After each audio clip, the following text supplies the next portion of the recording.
நாம இன்னைக்கு Ohm's law பத்தி பார்க்க போறோம். ஓம்ஸ் லா வந்து பார்த்தீங்கன்னா, ஒரு எலக்ட்ரானிக்ஸ்ல ஒரு சிம்பிள் லா. அதாவது பேசிக் ஃபண்டமெண்டல் லான்னு சொல்லுவாங்க. இது வந்து பார்த்தீங்கன்னா, வோல்டேஜ், கரண்ட், ரெசிஸ்டன்ஸ் இது 3த்துக்கு உண்டான ரிலேஷன்ஷிப்ப பத்தி தெளிவா எக்ஸ்பிளைன் பண்ணுது.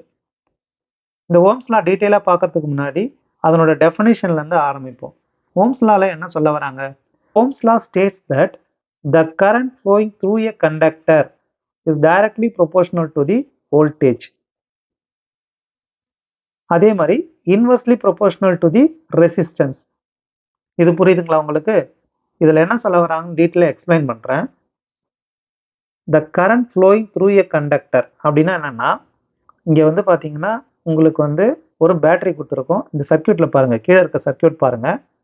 இதுல ஒரு பேட்டரி இருக்கு. இந்த பேட்டரியோட 2 எண்ட்ல ஒரு ஒயர் போட்டு எடுத்துட்டு போயிட்டு ஒரு லேம்ப்ல கனெக்ட் பண்ணியிருக்கோம். பேட்டரியோடைய பாசிட்டிவ் சைடு ஒரு ஒயர் போயிட்டு லேம்போடைய ஒரு எண்ட்லையும், பேட்டரியோடைய நெகட்டிவ் சைடு ஒயர் எடுத்துட்டு போயிட்டு லேம்போடைய 2வது எண்ட்லையும் கொடுத்துருக்கோம். ஸோ பேட்டரியிலேருந்து பவர் போய் லேம்ப் எரியுது. இதில் பார்த்தீங்கன்னா கரண்ட் எப்படி ஃப்ளோ ஆகும்னா, இந்த பாசிட்டிவ்ல இருந்து நெகட்டிவ்க்கு அப்படியே கரண்ட் ஃப்ளோயிங் இருக்கும். இந்த டைரக்ஷன் இருக்கும். ஸோ இதை தான் கரண்ட் ஃப்ளோ த்ரூ எ கண்டக்டர்னு சொல்றாங்க. அது இந்த ஒயரை தான் நம்ம கண்டக்டர்னு மென்ஷன் பண்றோம். ஸோ இந்த கரண்ட் ஃப்ளோ த்ரூ எ கண்டக்டர்னா இந்த ஒயருக்குள்ள போற கரண்ட், அதாவது ஃப்ளோ ஆஃப் எலக்ட்ரான்ஸ். இந்த எலக்ட்ரான்ஸ் மூவ்மெண்ட் இருக்கு இல்லையா, அதுதான் இந்த ஒயருக்குள்ள போற கரண்ட் தான் வந்து கரண்ட் ஃப்ளோயிங் த்ரூ எ கண்டக்டர்னு சொல்ல வராங்க. Is directly proportional to the voltage between across two ends of the கண்டக்டர்னு சொல்றாங்க. அது என்னன்னு பார்த்தீங்கன்னா, இந்த current flowing through a conductor வந்து இதுல மெஷர் ஆகுற வோல்டேஜ் அக்ராஸ் டூ எண்ட்ஸ் எங்க மெஷர் பண்றோம்? இந்த 2 எண்ட்ல வோல்டேஜை மெஷர் பண்றோம். இந்த 2 எண்ட்ல வோல்டேஜை மெஷர் பண்ணி பார்க்குறோம். இந்த voltage is directly proportional to the current flow through a conductor is directly proportional to the voltage. அதை நம்ம எப்படி எழுதுவோம்னா, the current flow through a conductor is directly proportional to the voltage. V directly proportional to the I. V னா என்ன? voltage. I னா என்ன? current. So இதுதான் V directly proportional to the I. அதாவது voltage directly proportional to the currentன்னு சொல்றோம். இது வரைக்கும் புரியுதுங்களா உங்களுக்கு? இந்த சர்க்யூட்ல கரண்ட் எப்படி மெஷர் பண்ணுவாங்கன்னா, ஒரு அம்மீட்டர் போட்டு இந்த இடத்துல கனெக்ட் பண்ணி மெஷர் பண்ணிக்கலாம். ஸோ நமக்கு இந்த V டைரக்ட்லி ப்ரொபோர்ஷனல் ஐயை எப்படி நம்ம வந்து எக்ஸ்பிளைன் பண்ணலாம்னா, ஒரு சின்னதாக ஒரு கிராஃப் மூலிமா எக்ஸ்பிளைன் பண்ணலாம். நான் கிராஃப் வரைகிறேன். இதில் ஒரு சைடு கரண்ட்டு, இன்னொரு சைடு வோல்டேஜ். வோல்டேஜை கேபிட்டல் வின்னு சொல்லுவோம், கரண்ட்டை கேபிட்டல் ஐன்னு சொல்லுவோம். ஸோ இதில் பார்த்தீங்கன்னா வோல்டேஜை இன்க்ரீஸ் பண்ணுறோம். வோல்டேஜை இன்க்ரீஸ் பண்ண கரண்ட்டும் இன்க்ரீஸ் ஆகும். டைரக்ட்லி ப்ரொபோர்ஷனல்னா இதுதான் எக்ஸ்பிளனேஷன். வோல்டேஜ் அதிகமானா கரண்ட் அதிகமாகும். அது அடுத்து பார்த்தீங்கன்னா, டெஃபினிஷன்ல அடுத்து பாருங்க, inversely proportional to the resistance. அந்த current flowing through a conductor வந்து இன்வெர்ஸ்லி ப்ரொபோர்ஷனல் டு தி ரெசிஸ்டன்ஸ்னு சொல்ல வராங்க. இதனோட கிராஃப் பார்த்தீங்கன்னா எப்படி இருக்கும்னு பாருங்க. ஸோ நமக்கு அதே கிராஃப் போட்டுக்குவோம். இந்த இடத்துல இது ஐ தான் வோல்டேஜுக்கு பதிலாக ரெசிஸ்டன்ஸை பற்றி பேசல, resistance. So resistance inversely proportional to the ரெசிஸ்டன்ஸ்னா, ரெசிஸ்டன்ஸ் அதிகமாக கரண்ட்டு குறையும். கரண்ட் இங்கே கீழே போகுதுங்களா? ஃபர்ஸ்ட் டைரக்ட்லி ப்ரொபோர்ஷனலாக கரண்ட் மேலே போச்சு, இன்வெர்ஸ்லி ப்ரொபோர்ஷனல்னா கரண்ட் கீழே போச்சு. இங்கே மாறுறது வந்து பார்த்தீங்கன்னா, டைரக்ட்லி ப்ரொபோர்ஷனலில் வோல்டேஜ் அதிகமாச்சுன்னா கரண்ட் அதிகமாச்சு. Inversely proportional to the resistance, அதாவது ரெசிஸ்டன்ஸ் அதிகப்படுத்தினா கரண்ட் கம்மியாகுது. ஸோ ரெசிஸ்டன்ஸை எங்கே போடுறாங்க அப்படின்னா, இந்த சர்க்யூட்டில் போடுறோம். சர்க்யூட்டில் ஏதோ ஒரு இடத்துல ரெசிஸ்டன்ஸை ஆட் பண்ணுறோம்.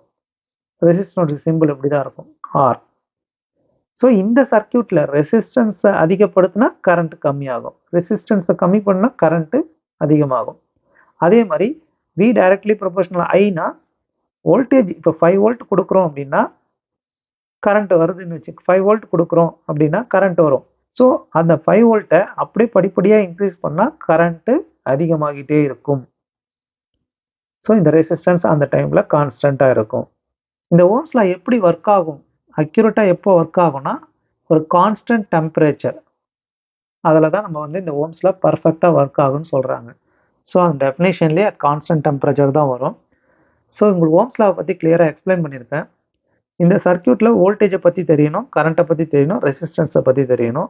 ஆல்ரெடி நான் போன வீடியோவில் வோல்டேஜ்னா என்ன, கரண்ட்னா என்ன, ரெசிஸ்டன்ஸ்னா என்ன சொல்லியிருப்பேன். அதனோட கண்டினியூஷன் தான் இது. பார்க்காதவங்க அந்த வீடியோ போய் பார்த்துட்டு வந்து இதை பார்த்தீங்கன்னா உங்களுக்கு தெளிவாக புரியும்.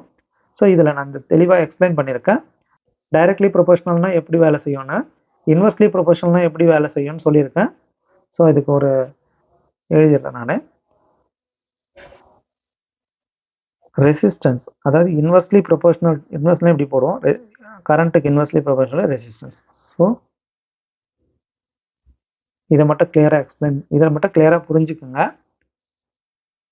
ஸோ இப்போ நம்ம வந்து இந்த ஓம்ஸ் லாவுடைய ட்ரையாங்கிள் ஃபார்முலா எப்படி ஞாபகம் வச்சுக்கிறது, அதனோட கால்குலேஷன் எப்படின்னு போடுறது நம்ம பார்ப்போம். இப்போ இது உங்களுக்கு கிளியர் ஆகிடுச்சு இல்லைங்களா? சர்க்யூட் சிம்பிள் சர்க்யூட் தான். அதில் வோல்டேஜ், ரெசிஸ்டன்ஸ், கரண்ட்டுடைய ரிலேஷன்ஷிப்பை நம்ம அழகாக தெளிவாக புரிஞ்சுக்க முடியுது. நெக்ஸ்ட் வந்து பார்த்தீங்கன்னா நம்ம வந்து அந்த ட்ரையாங்கிள் ஃபார்முலாவை பற்றி பார்ப்போம்.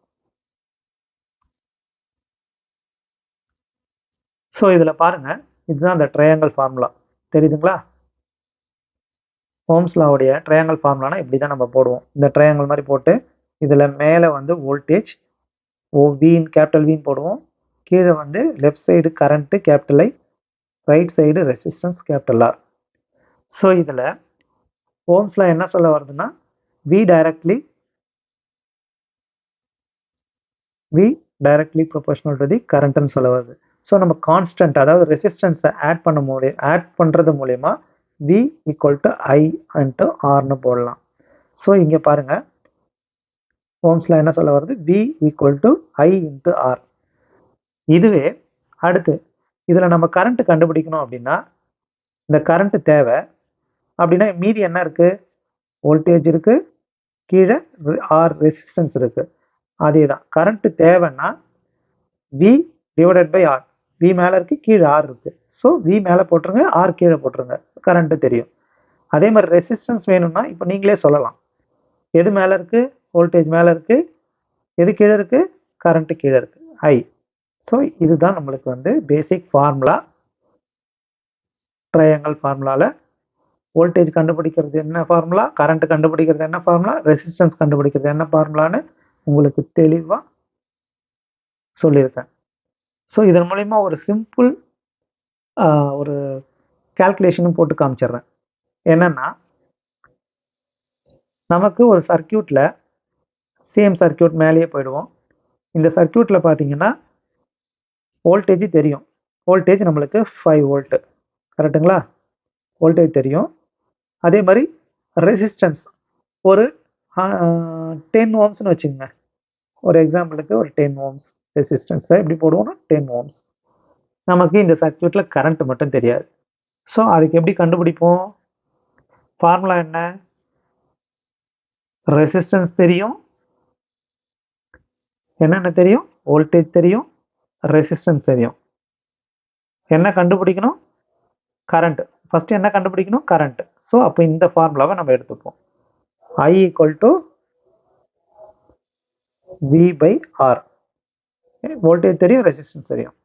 வோல்டேஜ் எவ்வளோ? 5 வோல்ட். ரெசிஸ்டன்ஸ் எவ்வளோ? 10 ஓம்ஸ். அப்போ கரண்ட்டு உங்களால் ஈஸியாக கண்டுபிடிக்க முடியும். எவ்வளோ வருது? 0.5. கரண்ட்டோடைய யூனிட்டு ஆம்பியர், ஆம்ப்ஸ் அப்படின்னு போகும். ஸோ இதுதான் ஈஸியாக கால்குலேஷன் ஒரு எலக்ட்ரானிக் சர்க்யூட்டில் நம்ம கண்டுபிடிக்க வேண்டியது. இந்த ஓம்ஸ் லா யூஸ் பண்ணி ஈஸியாக நம்ம கண்டுபிடிச்சலாம். இப்போ ஓம்ஸ் லா பற்றி உங்களுக்கு ஓரளவுக்கு ஐடியா கிடைச்சிருக்கும்னு நினைக்கிறேன். நன்றி, தேங்க்யூ. அடுத்த வீடியோவில் நம்ம அடுத்தடுத்து நம்ம ஒரு டாப்பிக்காக நம்ம பார்க்க போகிறோம். என்னோட சேனலை நீங்கள் சப்ஸ்கிரைப் பண்ணி பெல் ஐக்கானை கிளிக் பண்ணி வச்சிங்கன்னா நான் போடுற ஒவ்வொரு வீடியோவும் உங்களுக்கு நோட்டிஃபிகேஷனில் வரும். ஸோ அதன் மூலயமா ஒவ்வொரு டாப்பிக்காக நம்ம கவர் பண்ணிக்கிட்டே வருவோம். எனக்கு தெரிஞ்ச சிம்பிளான வழியில் உங்களுக்கு எக்ஸ்பிளைன் பண்ண நான் ட்ரை பண்ணிட்டு இருக்கேன். இப்போ தான் நம்ம ஆரம்பிச்சிருக்கோம். ஸோ இனிமேல் நம்மளுடைய ட்ராவல் வந்து கொஞ்சம் ஜேர்னி பெருசாக போகும். ஆல்ரெடி நிறைய பேர் போட்டிருக்காங்க. என்னோட ஒரு வே ஆஃப் டீச்சிங்கில் நம்ம வந்து இந்த பேசிக் எல்லாமே சொல்லி கொடுத்துட்ருக்கோம். தேங்க்யூ.